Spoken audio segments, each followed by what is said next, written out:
Hello, everyone, and welcome back to one of my monthly question and answer streams. These streams are for members, for people who choose to support this channel. Because I appreciate that support, I give this chance to answer some questions more directly. So if you are a member and have a question, put it in the chat and I will get to it very shortly. If you're not a member, feel free to hang out.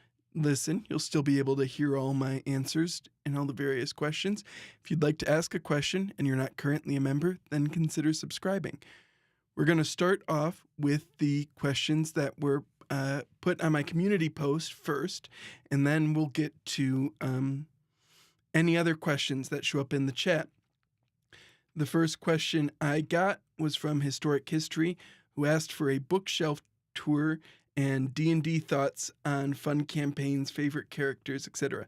I'm not going to do a full bookshelf tour because I've got several hundred books in here, but Historic History, since you asked about D&D, I will, give me 1 second, show you guys my D&D shelf so you can see what goes on there. Give me 1 second.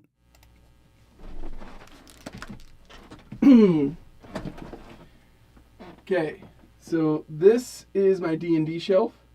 These are reprints of first edition books. I have all 3 of them. Dungeon Master's Guide, Player's Handbook, Monster Manual. I have original prints of the 2nd edition, Dungeon Master's Guide and Player's Handbook. I keep these mostly for like inspiration. There's some interesting mechanics and stuff which existed in some of the older editions which don't exist in the current edition. So I use that for like boons and feats and fun little homebrew stuff. Tome of Beasts 3, great inspiration. And then I've got a couple of layers books here. Tome of Beasts layers here, and then Fantastic layers here.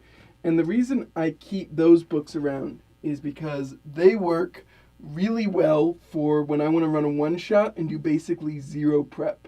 I grab one of these, tell everyone what level we're playing at, and we're ready to go in a little bit. Same thing here. If I'm running a one-shot, very little prep, and I know I need a trap or a puzzle or whatever, I pull something out of this and throw it in. Then we've got my Dungeon Master screen. This is actually my old screen. My wife, for my birthday, got me a new fancy Dogmite wooden screen. So that's my new screen. Got my 5 ebooks. I have way more books than this, but most of the D&D books I buy are digital. On D&D Beyond. These are the ones I have in paper because they're the ones I enjoy like flipping through to find things. And then, yeah, this is Lazy DM's Companion because Michael Shea, who wrote this, is one of the best D&D writers out there. I buy like everything he writes. Got his other book, Return of the Lazy Dungeon Master here. Have the Companion here. Have Fantastic Locations, which he contributed to here. All excellent.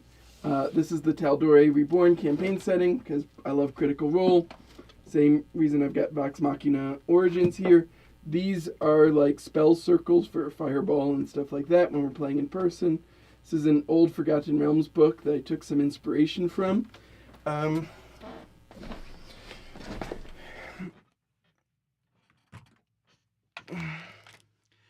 Yeah, and so those are the D&D books I have here. I also have a couple more. This is Encounters for Dark Cities by David Z. Morris and a couple of other people. He's one of my favorite cryptocurrency writers, and he kickstarted this zine a while ago. I haven't had a chance to play any of these encounters yet, but I've read through several of them, and they're really good kind of horror ones. And then I'm also currently, or I intend to read very soon, read this book, The Dragon's Banker, because the campaign I'm running right now, where the characters started as like an elite team put together within the Zentarum, they've now left the Zentarum after realizing the head of it was a ancient green dragon who was just shapeshifted to look like an elf. And after making that realization and helping the dragon become a Draco Lich, they decided to leave the Zentarum. So I'm using this book to kind of help me think about how like a dragon with a really long time scale and tons of resources actually would play their mission. So yeah, I think that's enough D&D talk for this. I have thought about starting a D&D channel, so might do that someday. Louis Strauss asked, what's my view of someone using Web3 for non-governmental organization transparency? I think most attempts to use blockchains and cryptocurrency for transparency are missing the point.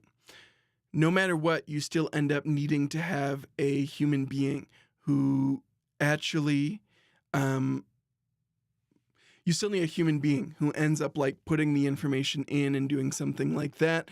And so, yeah, that can still be corrupt. Having the blockchain record of it doesn't improve that.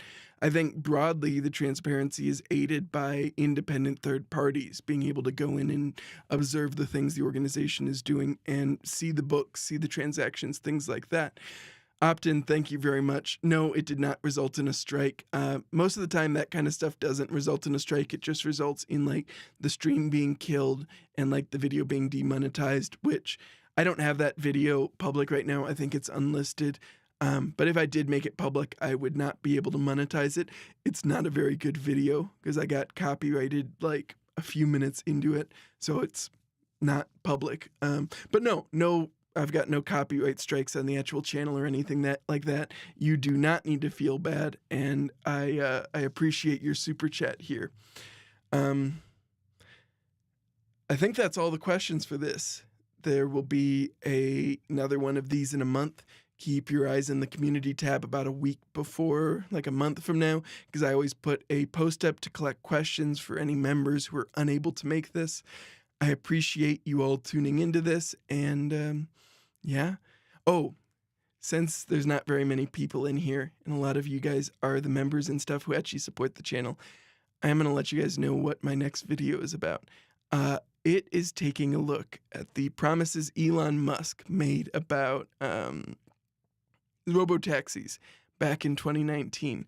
I created a computer model to simulate a bunch of that.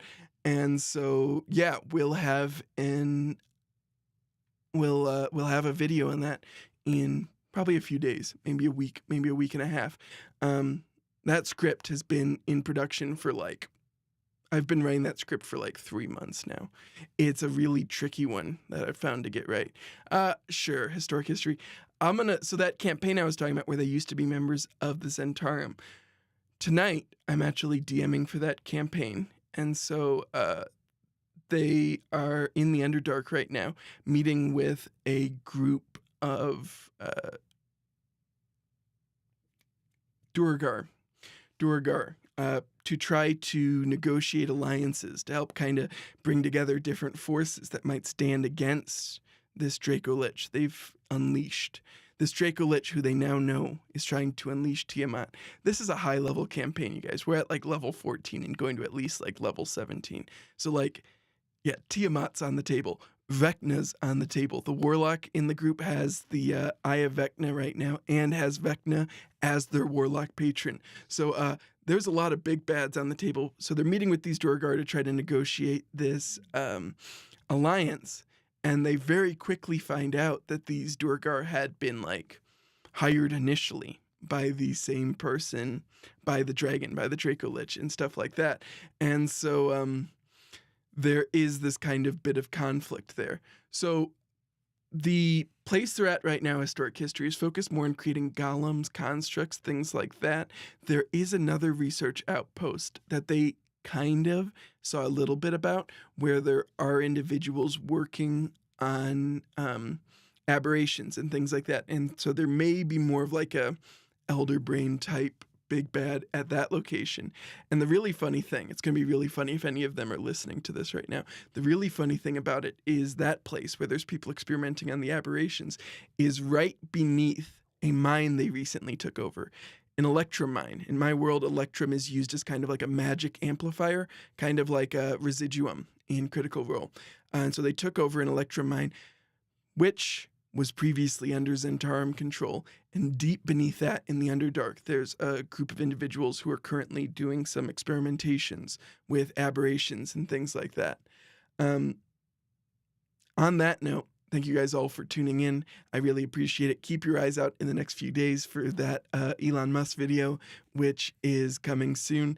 And I appreciate all of your support.